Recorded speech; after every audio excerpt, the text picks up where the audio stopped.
nossas Bíblias, Evangelho de João, capítulo 3, verso 30.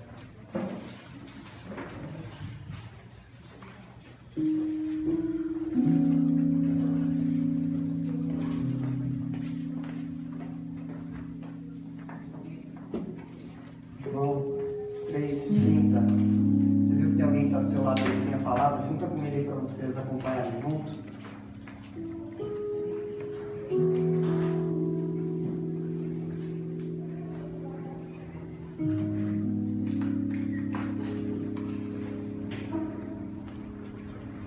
Todos acharam amém? É necessário que ele cresça e que eu diminua. Bem simples. É necessário que quem cresça e que quem diminua. Amém? Pode sentar.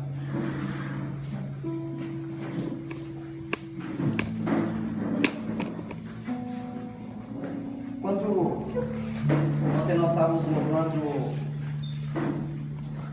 no final aqui do culto, que ele cresça e que eu diminua. O Senhor falou fortemente ao meu coração sobre essa palavra, e quando eu acordei hoje pela manhã, em um momento ali de devocional com o Senhor, ele falou algumas coisas no meu coração que eu quero compartilhar com vocês. Nós tivemos aqui nesses dias coisas muito pontuais que aconteceram. No sábado, na sexta, o Senhor ele tem várias formas de trabalhar e de falar conosco, né? E eu vi que ao longo de cada um desses dias, o Senhor ele foi trabalhando alguma das nossas áreas. E nessa manhã eu queria trabalhar um pouquinho essa questão do eu. Porque muitas das vezes nós temos o costume de tudo que nós temos, né? Nós já colocamos o meu carro, a minha casa, a minha família, e trazendo sempre para nós mesmos essas coisas. E o Fábio estava ministrando aqui, ele falou que os hinos que o Senhor, que alguém compõe, na verdade foi Ele mesmo quem deu e essa pessoa compôs. E quando se trata de algumas coisas nas nossas vidas, nós estamos vendo que muitas das vezes nós estamos valorizando mais a nossa força, mais o nosso gás, mais o nosso intelecto, do que aquele que nos deu tudo isso. E quando nós vemos essa passagem do texto de João aqui, do apóstolo João, e nós vamos falar de João Batista, o interessante é que depois de tudo o que ele disse nesse versículo aqui, ele continuou sendo a mesma pessoa. Ele não mudou quem ele era. Ele continuou sendo João que batizava. Porque ele não parou o ofício que ele fazia, porque existia alguém que era maior do que ele. A diferença é que ele sai de cena. E ele não fala, é necessário que ele cresça e que eu diminua, antes de tomar algumas atitudes. Ele fala, importa que ele cresça e eu diminua, depois de várias atitudes que ele tinha tomado. Porque no primeiro versículo do Evangelho de João, nós vemos que vão chegar até João Batista porque ele ficou famoso. Ele batizava muitas pessoas ali no Jordão. Ele foi ficando cada vez mais famoso, cada vez mais conhecido. E aí o que acontece? Um dos fariseus mandou uma equipe lá aonde ele estava batizando e perguntou assim: o que você é? Você é profeta? Você é Moisés? Você é Elias? Quem que você é? Quem que você é? Ele fala assim: não importa quem eu sou, importa quem eu não sou. Eu não sou Cristo. Porque muitos já estavam achando que ele era o Cristo. Porque ele via na contramão de tudo que estava acontecendo. Se você for analisar João, ele era filho de Zacarias. Zacarias era sacerdote. Sendo Zacarias sacerdote, o sacerdócio era passado pela hereditariedade, ou seja, João era sacerdote. Porque era passado de pai para filho. E o que o sacerdote fazia? O sacerdote cuidava dos afazeres da adoração ao Senhor. Então tinha uns que eram incumbidos de colocar o pavio para que a lâmpada não se apagasse. Outro era incumbido de prestar o sacrifício. Outro era incumbido de receber o sacrifício. Então cada um era sorteado e tirava a sorte e caía sobre alguém, porque eram muitos sacerdotes. Então esse era o ofício, fazer com que tudo perante a adoração ao Senhor corresse da forma adequada. Esse era o ofício. E tinha todo um ritual para que isso acontecesse. Eles tinham uma coisa chamada estola sacerdotal, que era colocada para que eles prestassem o sacrifício. Eles tinham todo um ritual que eles tinham que passar de purificação para que aquilo fosse feito.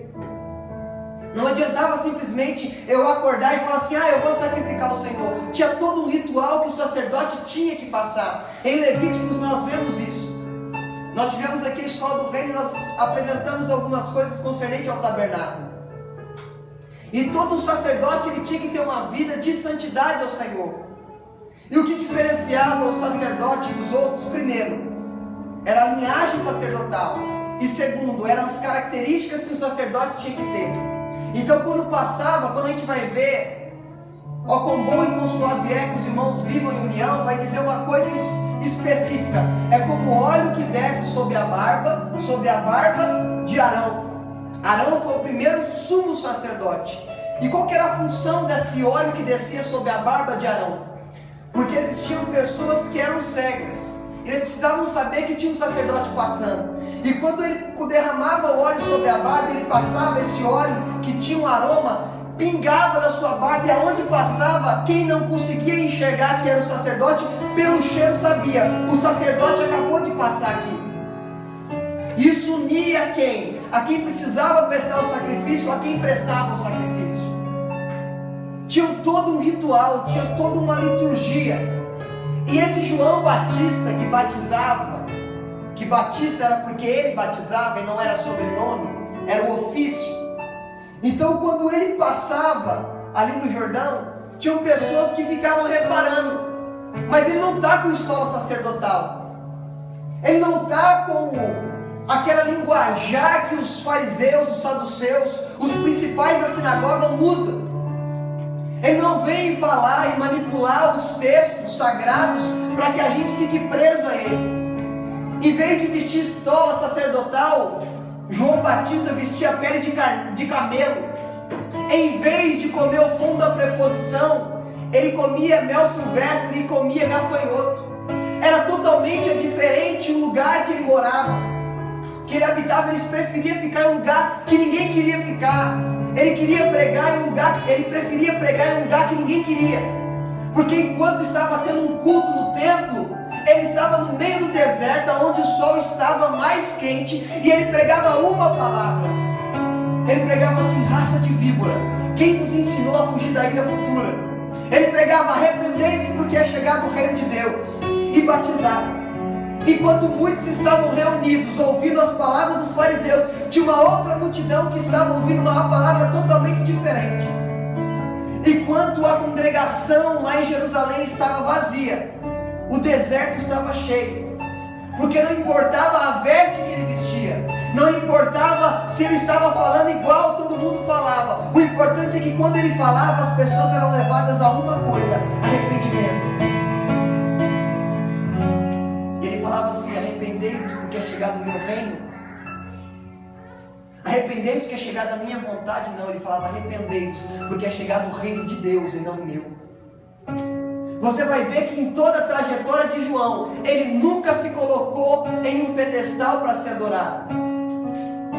Porque se ele quisesse fama, se ele quisesse aplauso, ele colocava: abre-se aqui uma campanha de cura, abre-se aqui uma campanha de portas abertas no meio do deserto. Ele não atraía pessoas pelo que ele podia dar, ele atraía pessoas porque a palavra que ele dizia era verdadeira.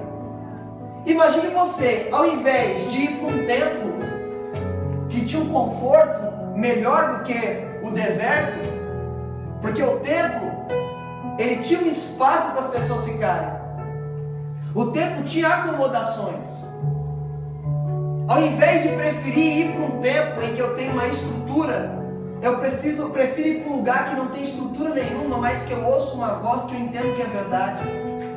Não adianta nós nos aglomerarmos em lugares que Ao invés de sair palavras de vida eterna, sai palavras de conforto para a alma e não palavras de confronto ao espírito do homem.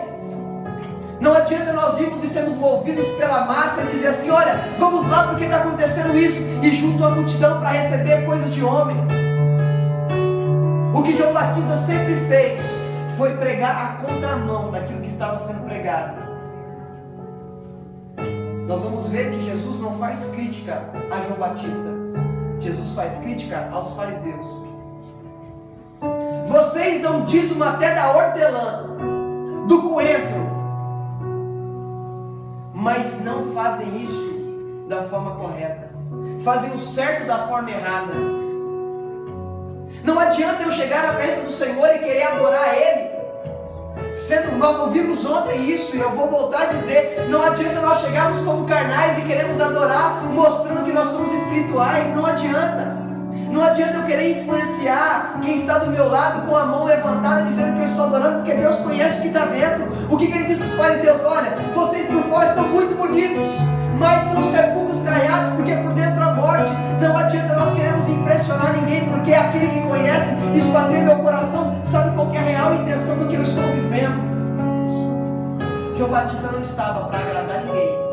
João Batista estava para cumprir um propósito que foi pregado lá em Isaías, que foi profetizado por Isaías.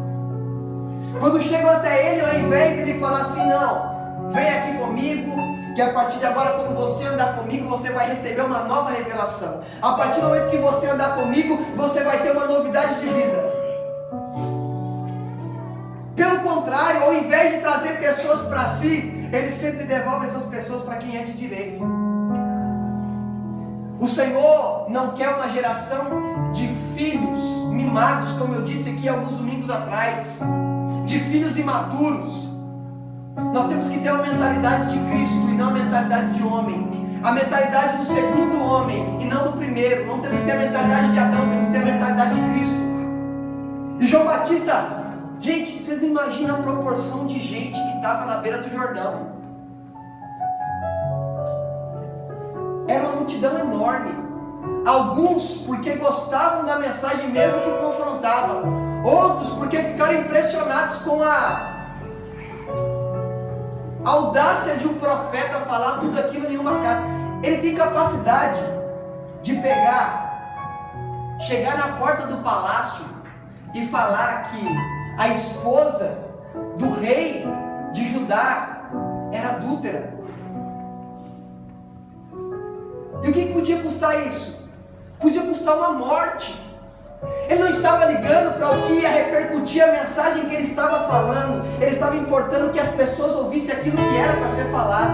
Quando chegam para ele e falam: oh, você não é o Messias, você não é Moisés, querendo comparar. Ninguém precisa ser comparado com ninguém, porque cada um Deus vai usar de uma forma.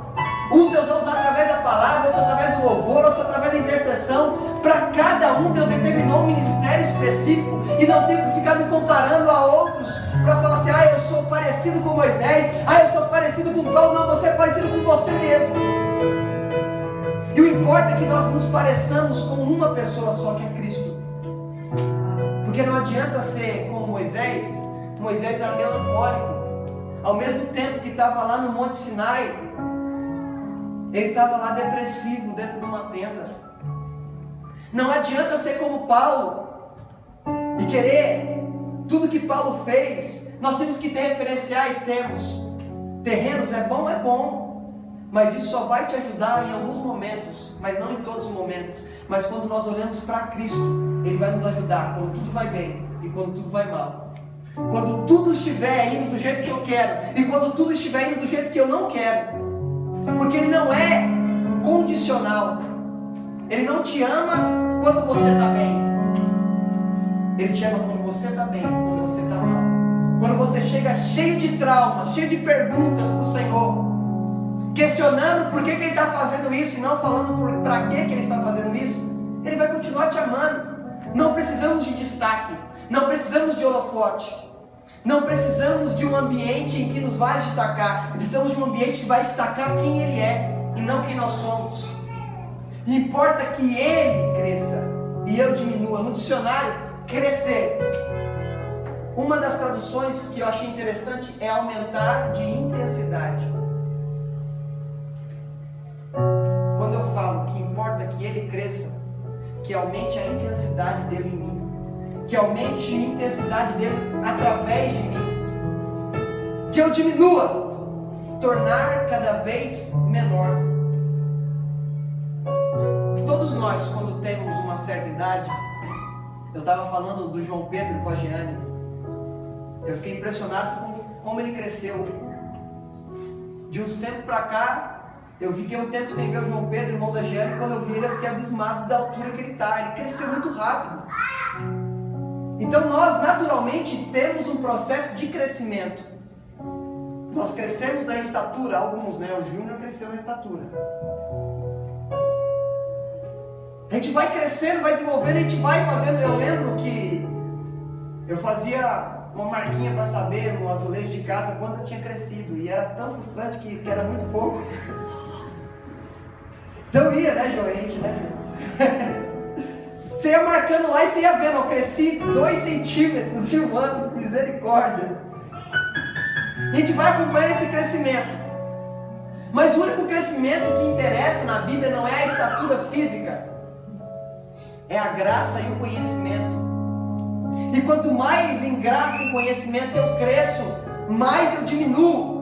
Porque quanto mais eu entendo que Ele é grande, eu entendo que eu sou cada vez menor, porque eu entendi que quem é grande não sou eu, quem está crescendo não sou eu, é Ele dentro de mim. Eu tenho que entender que tudo que acontece na minha vida não é porque eu sou bom, é porque Ele é bom. Não é porque eu sou merecedor, mas porque uma coisa chamada graça se apoderou de mim e fez com que eu recebesse algo que eu não era digno. Depois de tudo isso, chegam para ele assim e falam, não, mas fala para mim aqui, eu preciso, porque quando João disse para eles que ele não era o Messias, eles ficaram chacoalhando ele falando assim, oh não, por favor, fala quem você é, eu preciso de trazer um relatório para quem me enviou. Fala por acaso alguma coisa aí para eu voltar para eles e dizer alguma coisa para eles. Não, fala aí, você é profeta, fala que você é profeta pelo menos. João era profeta ou não era? Era. Jesus vai dar testemunho disso. Aí ele fala assim, eu vou dizer uma coisa só para vocês saírem daqui e me deixar em paz. Eu sou uma voz que clama no deserto. Ah, mas qual que é a nomenclatura do seu cargo? Qual que é a posição que você exerce no ministério de Deus aqui na terra? Eu sou só uma voz que clama no deserto. Pensa nisso. Todas as vezes que nós falamos de provação, de tristeza, de angústia, de dor, a gente chega no irmão e fala assim, eu estou passando por um deserto. Eu estou na prova. Eu estou passando, esse deserto da minha vida nunca acaba. Eu não sei o que está acontecendo nesse deserto. Reparou que ele escolheu um lugar que o povo de Israel andou por 40 anos até chegar em uma terra que era prometida. Sempre que nós vamos falar de deserto, nós vamos falar de dificuldade, de dor. Por quê? Se tinha uma coluna de fogo à noite e uma nuvem de dia, era porque o negócio era tenso. Inverte o calor que tem de dia, inverte para frio à noite. A temperatura vai da água para o vinho. Se você está no calorão de dia, à noite é menos 50 graus. Exagerando. O deserto ele infere naquilo que nós somos? Não. O deserto ele serve para moldar aquilo que nós somos. O deserto nunca vai ser maior do que você. O deserto nunca vai ser maior do que quem está através de você e dentro de você. O deserto ele vai ser só um estágio que você vai transicionar por ele. E quando ele fala assim, eu sou uma voz que clama, não é nos palcos. Porque tem muitas pessoas querendo um microfone, mas quando tem a oportunidade de estender a mão para uma pessoa, não estende. Tem muitas pessoas que querem holofotes, mas a primeira oportunidade de pregar seu microfone não querem. Eu não sou capaz.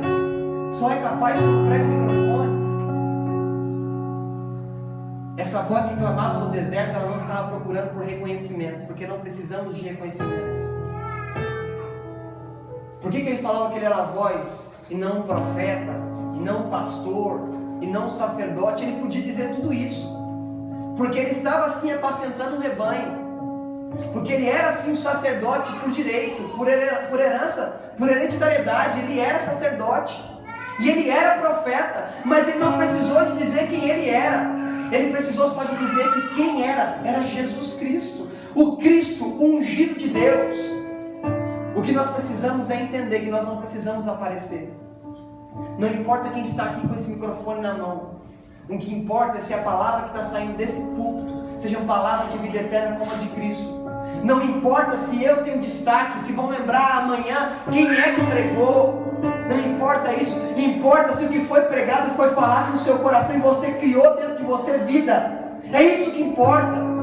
João Batista, depois de falar isso, ele está lá, continua o seu ofício.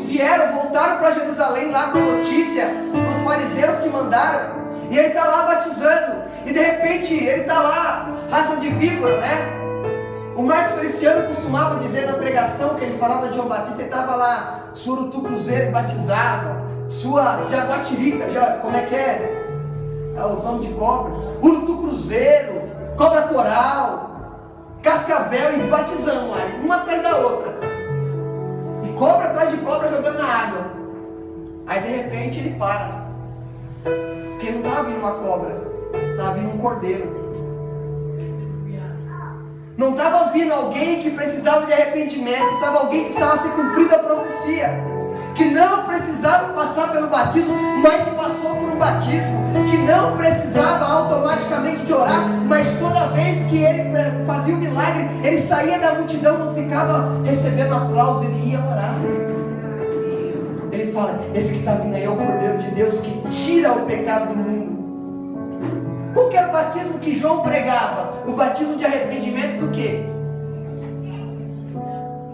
Do pecado, do eu. Arrependei-vos porque é chegado o reino. Eu tenho que me arrepender da minha natureza. Que Deus terá se arrepender? De nada. De nada. Ele está lá batizando naquele. E não eram poucas pessoas não. Era uma multidão por dia. E não tinha um cursinho de batismo. Fala assim, olha, você vai ter que passar instruções para receber o batismo. Porque você tem que atingir um patamar de santidade master para descer as águas. Não tinha um cursinho para fazer batismo. Era paulada através da palavra. Era confronto. Ele confrontava a pessoa, aceitava a palavra e era batizada. A mesma pergunta que foi feita ontem era que João fazia. Você quer viver o reino? Você está disposto a arrepender de tudo por causa de um reino que você não consegue nem ver?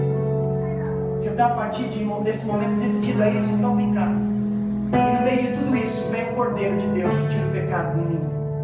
Ele fala, não, eu não posso te batizar, é o Senhor que tem que me batizar. Aí o Senhor pensa, meu filho, tem que cumprir a profecia.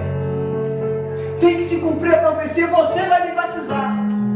Você vai me fazer descer as águas.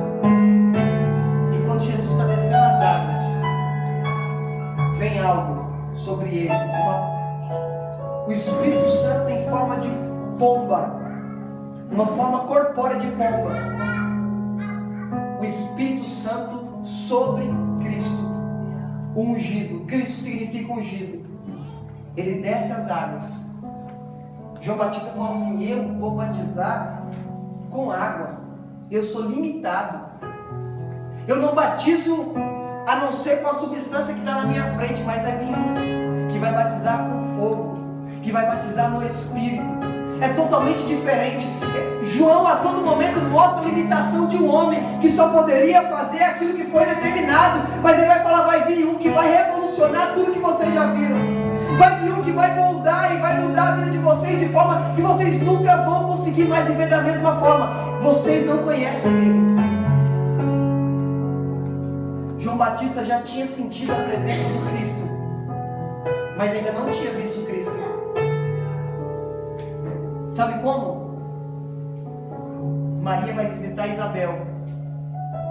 Quando Maria chega perto de Isabel, o que acontece com João Batista? Dentro do ventre, ele sente a presença do Messias. Ele sentiu, antes de ser dado a luz a ele, ele já tinha sentido a presença do Messias. Não tinha uma foto 3x4 na Bíblia de João para ele ficar conferindo. É Jesus. A mesma presença que ele sentiu quando ele estava antes de nascer foi a mesma presença que ele viu quando ele batizou. Porque ele não estava preso a uma fisionomia humana, ele estava preso ao Espírito do Senhor que impulsionou ele a dizer: é aquele ali. Ah, mas eu tenho uma foto, deixa eu conferir. Ah, não, mas ele não está usando a veste que eu esperava. Ah, mas ele não veio de um palácio. Não precisa esperar muita coisa para sentir a presença de Deus. É só sentir. Nós não temos que ser colocados em um patamar extremo de santidade, não. É um patamar de arrependimento. Eu posso estar fazendo o que eu estiver fazendo, e quando eu me arrependo, eu chego até o lugar que Deus quer. O lugar que Deus quer que nós tenhamos é um lugar de arrependimento e não um lugar de destaque. É um lugar que eu não importo de me jogar na presença dele a hora que for.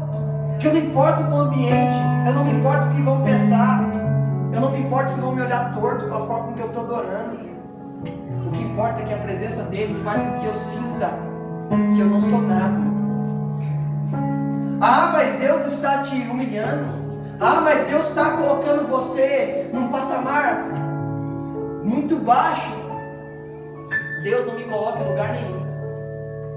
É eu que coloco ele em lugar de honra. E entendo que quando ele está no lugar de honra, eu tenho que honrá-lo. Não sou eu mais que tenho que fazer nada, é ele que faz tudo em mim. Quando eu entendo isso, eu não venho mais para a igreja para receber uma palavra, eu não venho mais para a igreja para receber uma bênção, eu não venho mais para a igreja para receber uma cura, porque eu sei que tudo que eu preciso está nele, e é só eu dobrar o meu joelho e falar assim: Senhor, cura o que precisa ser curado, Senhor, restaura o que precisa ser restaurado, porque tudo que há dentro do meu coração necessita mais de ti, não de mim. Quando eu entendo isso, eu não venho mais para cá esperando que vai ter uma transformação como um passe de mágica através de uma palavra que vai sair do altar, não. É aquilo que está dentro de mim que começa a queimar e começa a mudar o meu interior, porque importa que ele cresça. Eu entendo que não é mais necessário que lembrem de mim quando estão falando, que se esquecerem de mim por um lapso de memória, porque isso é natural e vai acontecer muito comigo. Eu vou esquecer de citar alguns nomes. Quando isso acontecer, não é porque você não é importante, é porque a minha memória vai falhar. E muitas das vezes acontecer isso aqui na terra, pessoas vão esquecer de você, pessoas não vão fazer menção do seu nome. Mas se alegre todas as vezes que as pessoas fizerem menção do nome de Cristo, através daquilo que viveu com você. Não fique esperando alguém depois de uma mensagem, de um louvor, através de uma oração que você fez, chegarem até você e falarem assim: olha, depois que você orou por mim, minha vida mudou. Não espere isso, porque isso pode nunca acontecer. Mas faça, porque importa que ele cresça. Importa que ele seja conhecido. Importa que ele seja reverenciado. Importa que ele seja exaltado. Importa que ele seja conhecido nos confins da terra.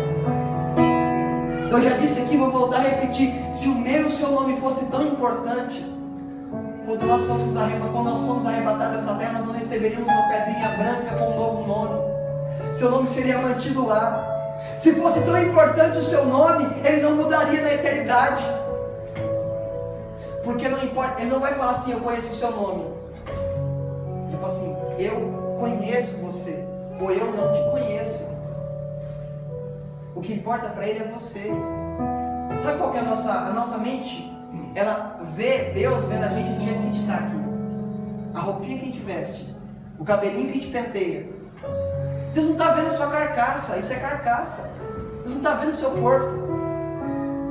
Deus trabalha no espírito do homem e na alma do homem. Ele não está vendo o seu corpinho, ele não olha. É que a gente fica olhando, querendo que Deus olhe para nós como nós olhamos para o outro e fala: ah, mas aquele cabelo está zoado.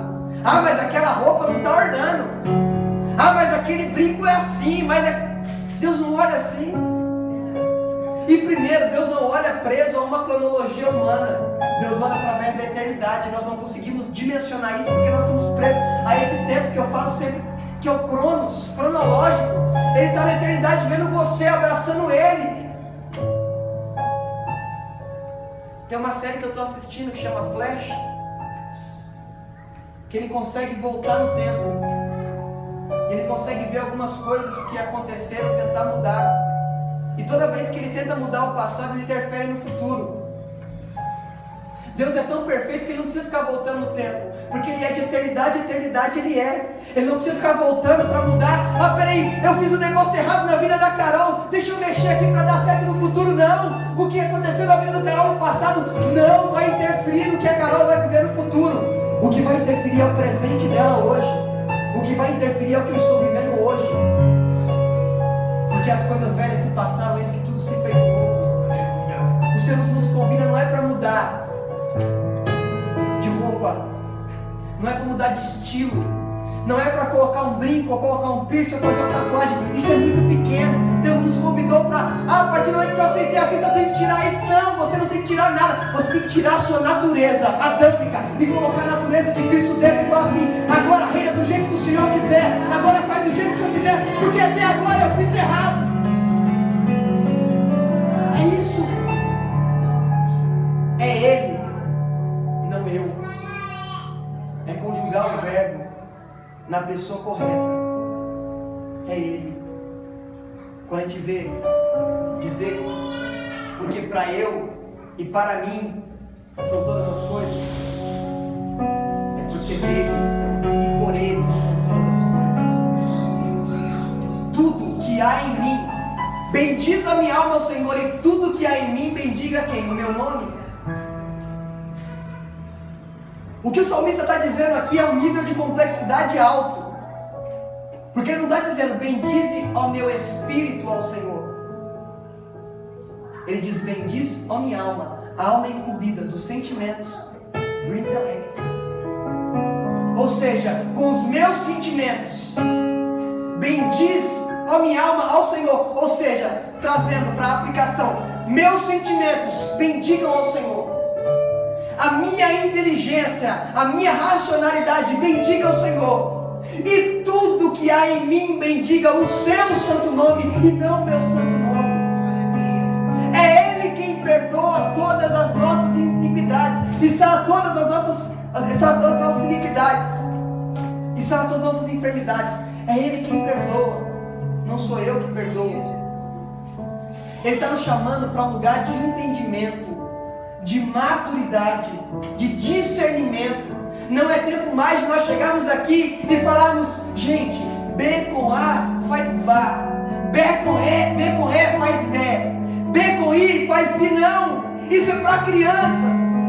É tempo de nós pararmos de queremos beber leitinho e entrarmos no lugar de entendimento e falar assim, eu tenho que abrir mão de tudo que há em mim, para que tudo que há em mim bendiga o santo nome dele. Eu tenho que parar de falar, é o meu carro, é a minha vida, é a minha família. Não, é a tua casa, é o teu carro, é a tua família, porque tudo que há em mim é teu, não é meu mais. Eu tenho que parar de governar. Foi falado ontem.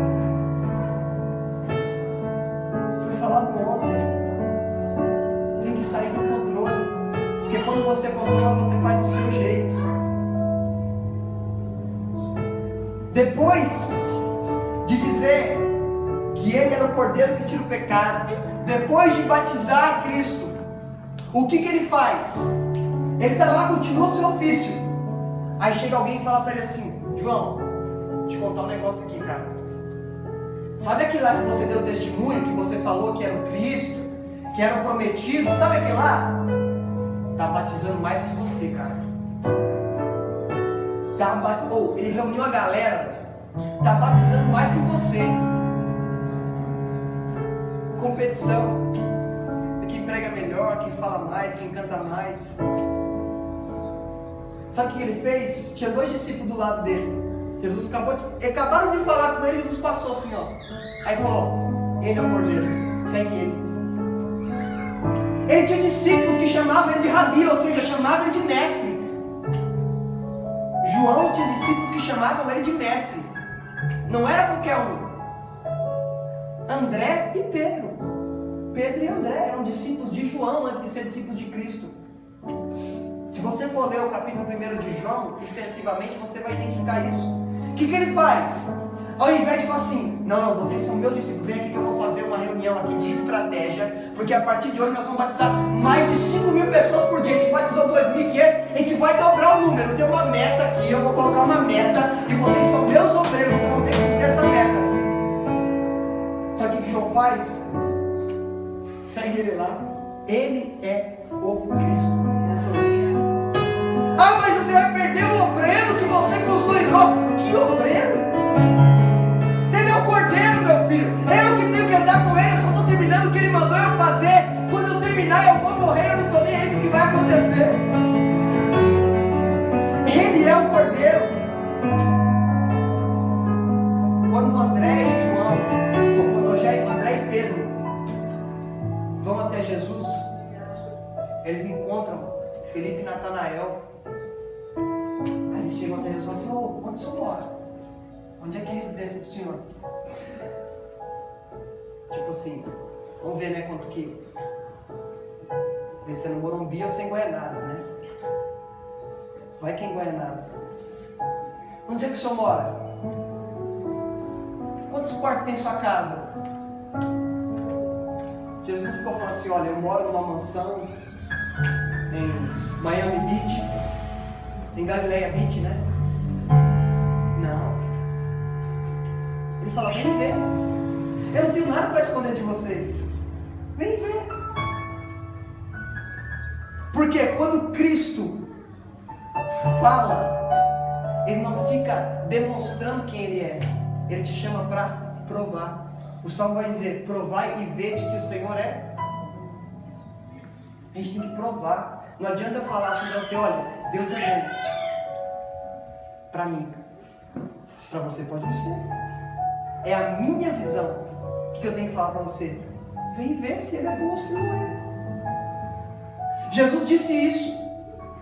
E os discípulos de João começaram a seguir Ele.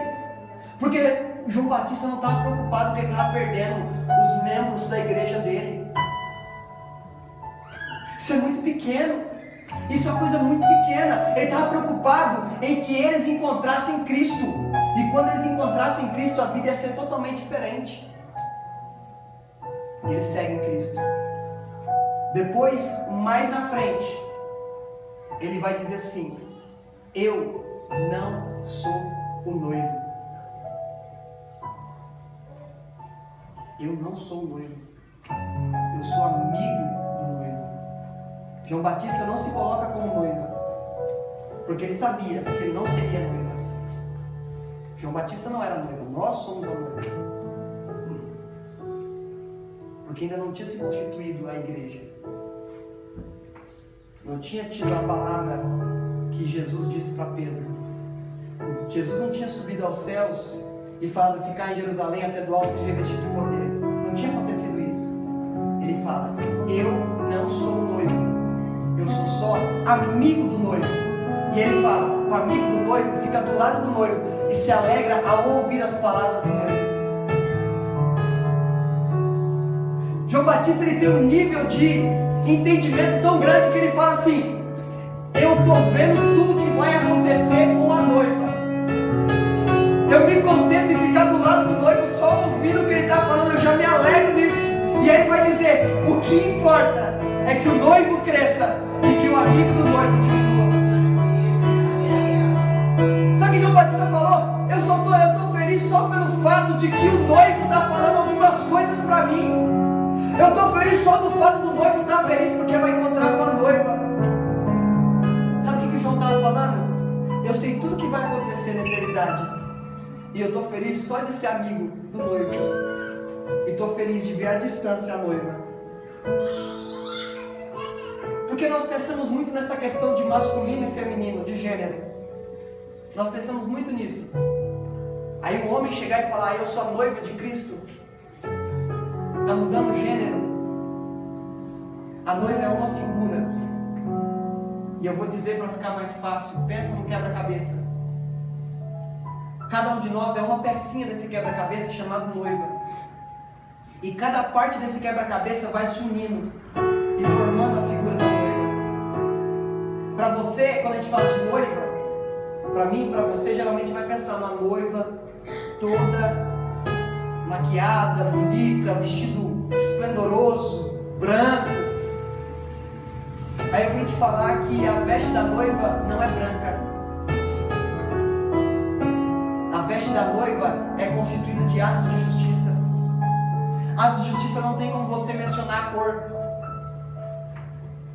A noiva, ela é ataviada com veste de justiça, ou seja, quando eu uso a justiça de Deus em favor do outro, eu estou ornando a roupa da noiva. Ou seja, quando eu faço isso, a pelinha do meu quebra-cabeça está como um pedacinho da roupa da noiva, chamado ato de justiça. Ou seja, quando eu entendo o que eu estou fazendo no reino de Deus, eu não me preocupo em querer juízo, querer que, você tem que mudar isso, você está errado. Não. Eu estendo a mão e falo: quer que eu te ajude a sair desse erro? Atos de justiça e não de juízo. Eu não aponto mais o dedo para o outro e falo: você não é digno. Eu viro para o outro e falo: nós não somos dignos.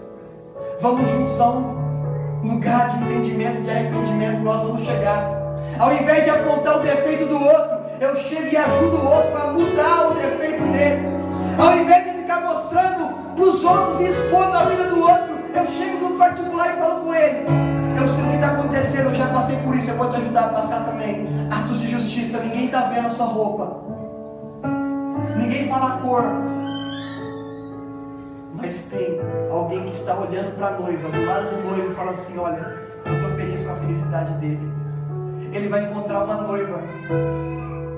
Depois de tudo isso que acontecer, João Batista é preso. João Batista preso. E numa festa, o rei oferece até metade do reino dele. E a moça pede a cabeça de João Batista numa bandeja. A cabeça de João Batista morto valia mais do que metade de um reino. Porque eles queriam calar uma voz. Essa voz incomoda. Essa voz falando que eu estou errado incomoda. Essa voz falando que eu tenho que me arrepender incomoda. Vamos cortar a cabeça porque não tem como falar. Mas o cabeça não era João, o cabeça é Cristo. Cortaram a cabeça errada. Porque enquanto ele estava na prisão e depois cortaram a sua cabeça, acabamos com o nosso problema, resolvemos o nosso problema. Aquele que ele tinha falado que era maior do que ele não era responsável, ele não tinha nem a capacidade de atar, de desatar a sandália dos pés, ele não era digno nem de um serviço, de um escravo, ele falou. Eu não sou capaz nem disso, porque ele é maior do que eu. Esse que veio, revolucionou tudo que nós conhecemos hoje. Esse no capítulo 3 e verso 30, que disse que importa que ele cresça e diminua, já não existe mais. Mas aquele que ele profetizou está vivo para todo sempre. Nós somos noiva e também somos corpo. E sendo corpo, como diz o corinho, nós somos bem.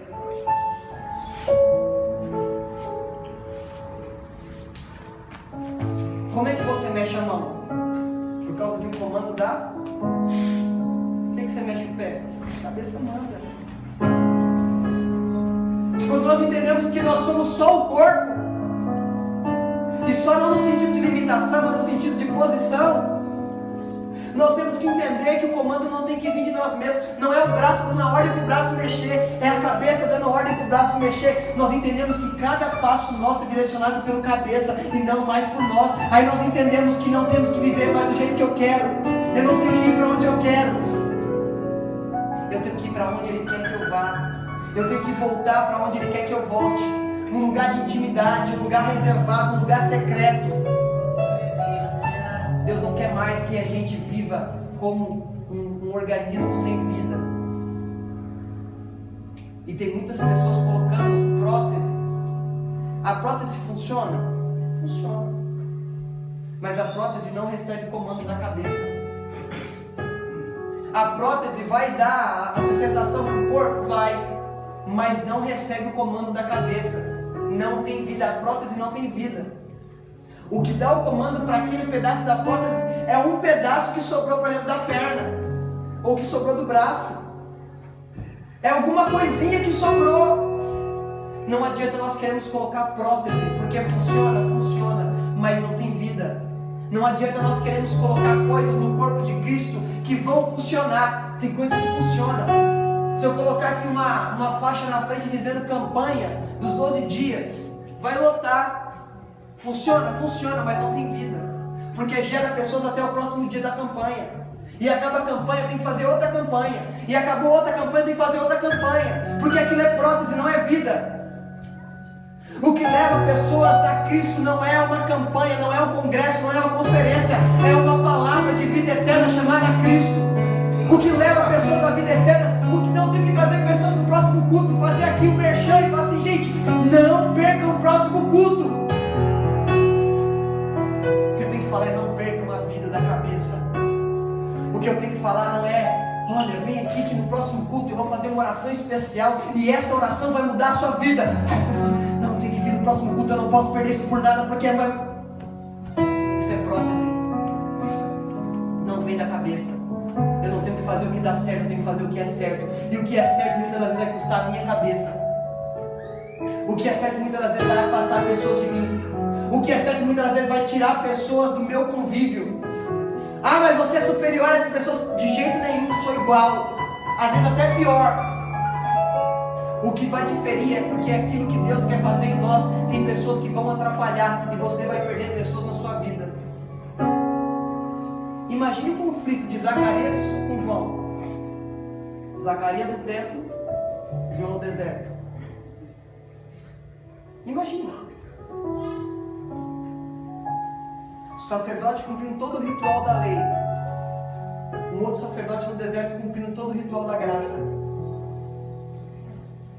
Jesus vai dizer, eu vim para colocar o filho contra o pai. O marido contra a esposa. Nossa, mas Jesus vem para colocar um contra o outro. Vem aqui, Júlio, fica aqui. Um de frente para o outro. Ele é maior, né? Mas tudo bem. Um de frente para o outro. O que é isso? É eu colocar, você prefere ele ou prefere eu?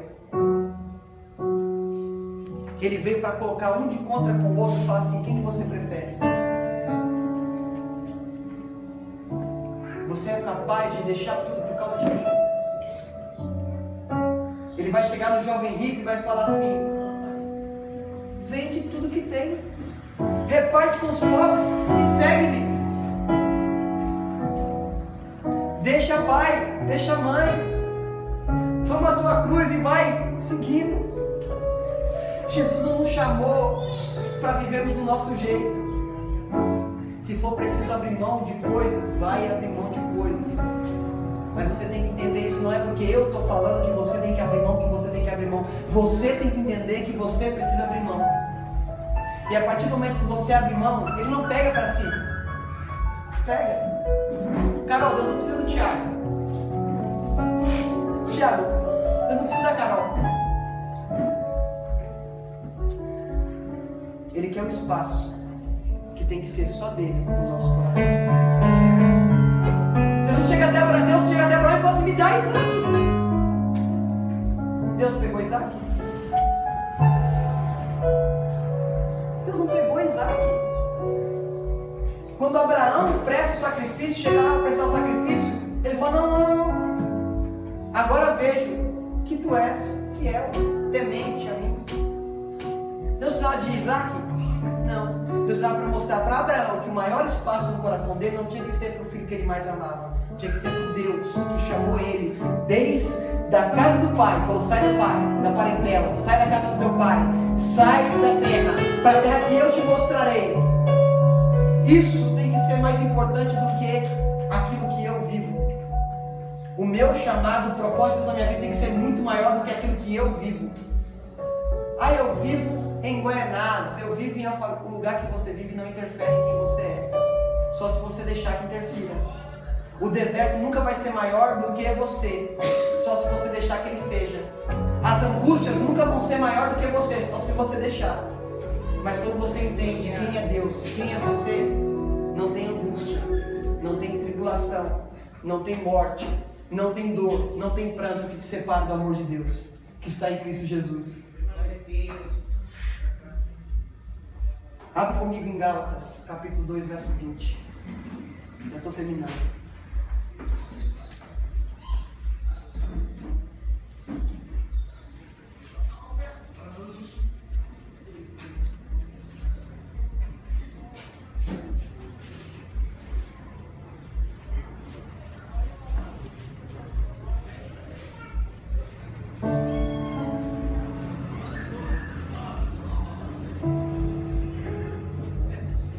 Quem achou pode ler, por favor.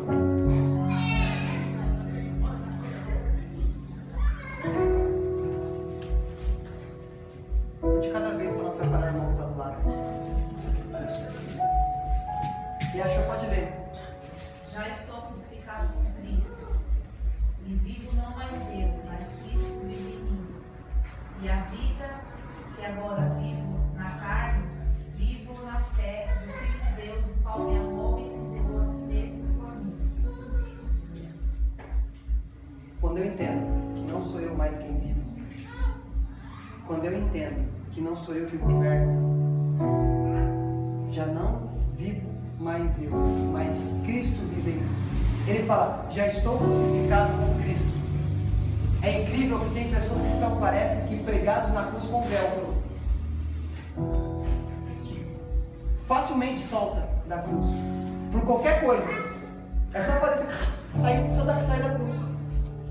A gente tem que entender que quando a gente toma algumas atitudes no reino de Deus, toma algumas atitudes com Deus, não é que nem criança que fala, eu gosto de você. Aí quando você faz alguma coisa que ela não gosta, eu não gosto mais de você. Não é assim. Quando nós tomamos uma atitude de morrer, de não viver mais para nós mesmos, nós estamos falando assim, eu não quero mais ter o controle. Eu quero que Ele controle. Eu não quero mais fazer do jeito que eu acho que é certo. Eu quero fazer do jeito que Ele acha que é certo. Eu não vivo mais. Eu vivo essa vida na carne ainda, porque não tem como você. Todo mundo quer ver Deus, mas ninguém quer morrer, né? Fala assim, quem quer ver Jesus? Todo mundo. Agora, quer morrer? Não. Quero mais um pouquinho, tem que fazer isso, tem que fazer aquilo. Você não consegue se livrar dessa carne por você mesmo. A carne acaba sendo o seu condutor, o corpo físico. Mas o que acontece? Agora você não vive mais na carne. Você vive na fé essa carne. A fé em Cristo e não em mim. Porque se eu tenho fé em mim, quando eu falhar, eu falo assim, poxa vida, eu não tenho futuro. Quando eu me decepcionar com algum projeto que eu fiz, eu falo, eu não dou nada, eu não tenho jeito. Eu não vou dar certo. A fé não tem que ser em você, porque se a fé for em você, essa fé é falível, porque você é falível. A fé em Cristo, que Jesus nunca vai falhar e nunca vai faltar. A fé não é nas coisas, a fé não é em pessoas, a fé é em Cristo Jesus. E Ele não vivo mais. Para analisar isso. Quantos aqui já perderam um ente querido? Creio que é difícil alguém que ainda não perdeu algum ente querido. Pensa na dor da perda. Agora esse ente querido seu, que está dormindo no Senhor, pensa na felicidade que ele está. E muitas das vezes a gente fica assim, Senhor, mas eu queria só mais um tempinho com Ele. Eu queria só mais uma semaninha com Ele. Queria. Nem tudo que nós queremos, nós podemos. Eu me recordo como se fosse hoje, o velório do meu priminho Felipe. Me recordo como se fosse hoje. Às vezes que ele chegava até o muro ali e brincava comigo. Gostava de futebol. Se eu pudesse escolher, eu escolheria mais alguns momentos com ele. O pai e a mãe então nem se falam. Mas imagine a felicidade do Felipe nesse momento. Ou seja, quando Paulo fala não vivo mais eu, ele está dizendo assim, olha, quanto mais eu morrer, mais próximo de estar no centro da vontade de Deus eu estou. Quanto mais um pouquinho nós vamos morrendo aqui, mais próximo da presença do Senhor nós chegamos. Então ele fala, não vivo mais, eu não quero mais viver, é Ele que vive em mim. Eu quero a cada dia morrer um pouquinho mais. A gente vai cantar, que saudade que me vem a lembrança daqueles que já partiram para Deus. mas eu tenho uma viva esperança de revê-los novamente. É só um tempo. É só um tempo. É só um tempo. Já está chegando. Você vai encontrar e vai poder ver Ele como Ele é. Mas enquanto isso, nós aprendemos ontem que o caminho que nos leva ao reino de Deus são de muitas tribulações. O caminho que nos leva à presença de Deus não é o caminho fast food, que eu vou lá, peço o número 1 com fritas e refrigerante e pego e como. Não é. É eu colocar a mão na massa e eu fazer. Não é prato feito, eu tenho que ir lá e colocar a mão na massa. Eu tenho que sofrer. Ah, mas Ele levou sobre si todas as minhas enfermidades. Levou. Mas a gente tem que passar por algumas também. Ah, Ele levou toda a dor, mas eu também tenho que passar por dores, porque o caráter dele tem que ser estampado por mim. Se Ele levou, também sou capaz de levar algumas coisas. Se Ele sofreu, eu sou capaz de sofrer também, porque Ele falou assim: eu venci o mundo para que você viva. Eu venci tudo que está sendo vencido, porque você vai enfrentar e vai vencer. Você vai enfrentar e vai passar. Ninguém vai chegar no final da carreira e vai na beirada do seu caixão e dizer assim: morreu de prova, morreu de tribulação, morreu de angústia. Uns vão ser de infarto, outros vão ser de câncer, porque para Deus não importa a forma. Às vezes você, nossa, mas fulano morreu de forma tão trágica. Deus não tem essa separação que nós temos. Isso nós vemos por causa da nossa natureza. Deus, a morte do justo, Ele tem prazer na morte do justo. Então para Ele não interfere se é de câncer, não interfere se é do coração, não interfere se foi uma bala perdida, não interessa a forma, interessa que está com Ele. E andou Enoque com Deus e Deus o tomou para si. Ou seja, vai chegar um dia que Deus vai virar e eu vou tomar para mim o Joesley, vou tomar para mim o Daniel. Ele vai tomar para ele, não interessa como é que vai ser. Para quem ficar pode ser trágico, mas para mim vai ser uma alegria tremenda. Porque quando nós morremos e nós entendemos o que é morrer, nós nunca mais vamos querer viver. Não é depressão, não é falar: Senhor me leva, Senhor me leva, eu não sigo mais para esse mundo. Não, é viver nesse mundo e saber que eu estou morto. É saber que viver aqui na mesma forma que eu vou viver na eternidade. Não é esperar uma eternidade para viver na eternidade. Eu disse para uns adolescentes uma certa feita, eu disse assim: vocês são eternos. Vocês só estão determinando aonde vão passar a eternidade. Nós somos eternos. Nós só estamos determinando nesse momento aonde nós vamos passar a nossa eternidade.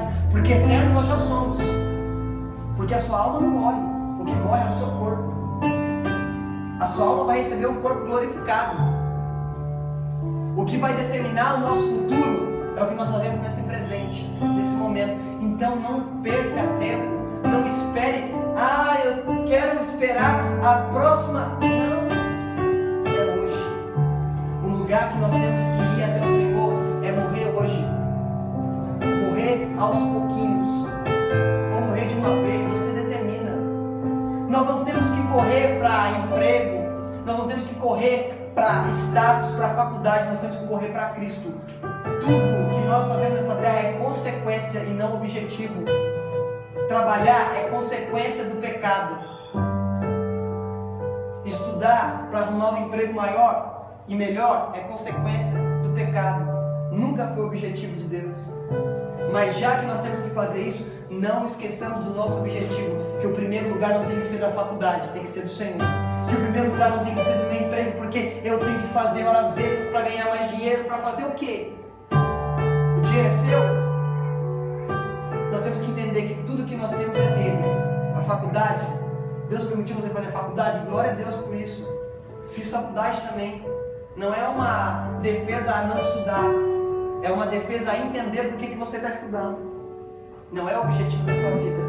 A gente quer uma carreira de sucesso. Eu preciso ter uma carreira de sucesso. Eu tenho que passar por esse patamar. Esse não é o objetivo da sua vida, isso é a consequência da sua vida. O nosso objetivo é andar com Deus. O nosso objetivo é entender quem é Deus. O nosso objetivo é ter o coração de Deus. Chegar e falar assim: já pensou Deus olhar para você, Raquel, e falar assim: achei Raquel, a mulher segundo o meu coração. A consequência de Davi foi ser rei e não objetivo. Porque se fosse objetivo, no partir do momento que ele foi colocado em xeque quando pecou com Betseba, ele falou assim: eu não retire de mim o trono que eu recebi do Senhor. Ele fala assim: não retire de mim o teu Santo Espírito. Porque não importava o trono, não importava a família, não importava o status, não importava a presença. O que nós temos que ter a mentalidade é que não importa mais quem eu sou, importa quem Ele é. Não importa mais se eu vivo do jeito que eu quero, importa se eu estou vivendo do jeito que Ele quer. Porque nem tudo que você quer você vai ter. Eu vou profetizar isso aqui: você não vai ter tudo que você quer, você vai ter tudo que Ele quer que você tenha. Porque não importa, se algumas coisas que você quer ter, você tem, te tirar dele, não interessa você ter. Você vai ter tudo o que Ele quer que você tenha. Ah, mas essa palavra não é que eu queria ouvir, não estou importando. Ah, mas não é isso que eu esperava, não estou importando. Eu estou importando em dizer aquilo que Deus colocou no coração e repartir com você. E eu estou querendo que você saia daqui pensando. Eu quero sair aqui martelando. Ele tem que crescer. Ele tem que crescer. Eu tenho que diminuir de proporção. João Batista foi diminuindo cada vez mais. Porque capítulo 1 fala muito de João. Capítulo 2 não fala mais de João. Capítulo 3 fala um trechinho de João. Do 3 em diante nunca mais fala de João. E do capítulo 1 até o último capítulo de João fala de quem?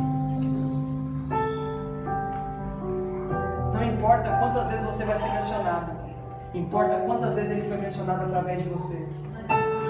Não importa quantos congressos você pregou, importa que se nesses congressos você pregou ele. Não importa quantas almas você alcançou para o Senhor, importa se realmente essas almas você alcançou para o Senhor e não para você. Porque não adianta trazer uma palavra que vai te manipular, a me idolatrar. Isso é a coisa mais fácil do mundo. Querer demonstrar um conhecimento, manipular esse conhecimento, trazer pessoas até mim. Não, o meu papel aqui é o mesmo de João, é ser uma voz. E às vezes nem ser uma voz, às vezes ser uma voz, às vezes ser um sal, às vezes ser uma luz. Quando eu ministrei, a primeira coisa que eu pedi foi o quê? Luz. Porque quando está apagado, há uma necessidade de luz. Tem pessoas que já acostumaram a comer sem sal, mas a maioria das pessoas que eu conheço, quando pegam comida sem sal, coloca na boca e fala: faltou sal. Vai o quê? Pega o sal e o sal aparece. O sal aparece na comida? Se ele aparecer, está errado, porque está demais. O sal, quando você coloca na comida, ele tempera, mas ele não aparece. Você vai ver a batata, você vai ver o arroz, vai ver o feijão, mas não vai ver o sal. Você vai sentir.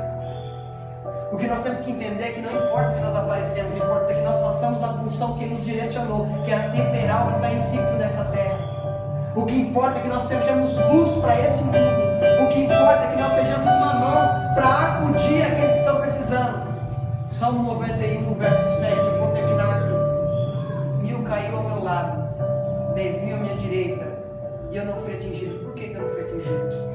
Porque eu preciso de levantar 11.000. E não porque eu sou bom. É porque é melhor dar do que receber. É melhor você ser a mão do que você precisar da mão. Isso aqui não é sentido de arrogância. Não é arrogar, eu não preciso de não. É você ter a possibilidade de servir pessoas sem receio, sem medo. Do que vai repercutir isso? Ah, mas será que está vendo? Achando, Fábio, eu vou te dar isso aqui e tal. Depois você fala Pelísia para saber que foi eu que fiz para você. Não importa. O que a direita faz, a esquerda não precisa ficar sabendo. O nome que precisa ser conhecido é o dele, não o seu. Não busque fama, porque nem todos os famosos são importantes.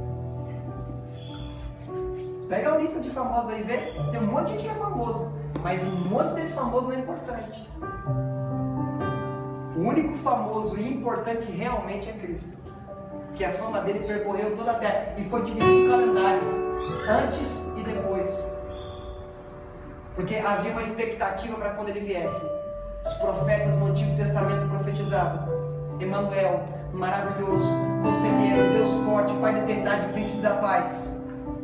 Aí Jesus chega lá no templo, abre o texto de Isaías 6 e fala: hoje se cumpre, sou eu.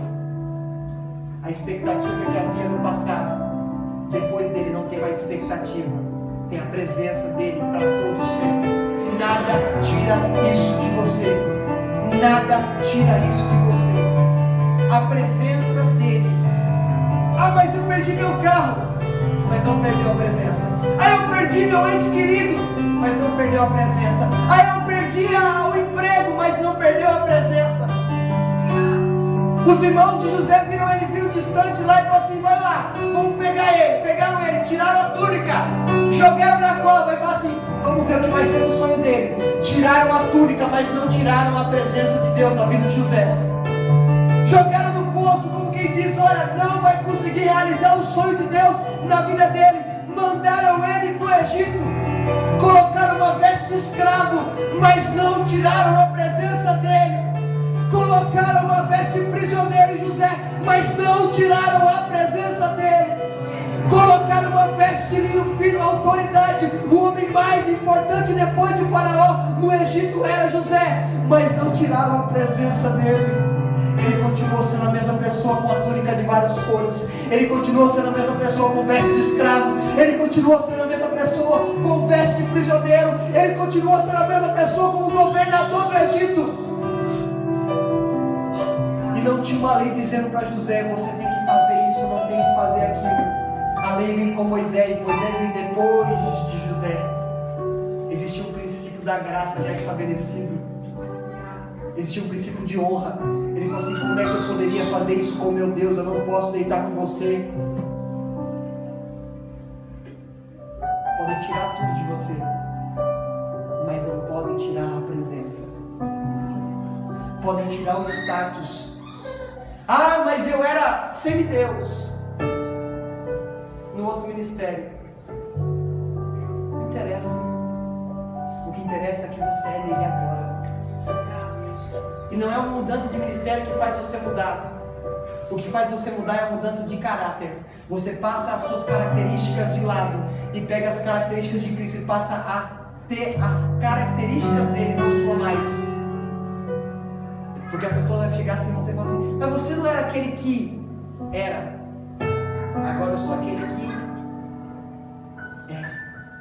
Eu sou filho de Deus. Eu sou escolhido, eu sou chamado desde o ventre. E não importa o que eu era. Porque a gente dá mais importância. Colocar uma placa lá: ex-bruxo, feiticeiro, não sei o que. Nossa, eu quero saber o que você fazia. Qual que era a magia que você fazia? Quantas pessoas você conseguiu matar com a sua feitiçaria?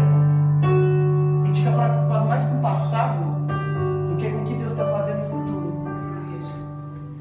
Se Deus te curou de uma doença, não exalte a doença que Ele curou. Exalte Ele curando a doença. Não pegue um testemunho da sua vida para trazer o holofote para você. Pegue o testemunho da sua vida e remeta de volta para Ele. Seja a estrela de Belém que iluminava sim, brilhava sim, mas para apontar quem era o Filho de Deus que estava ali numa manjedoura em Belém. Amém? Fique de pé nesse momento.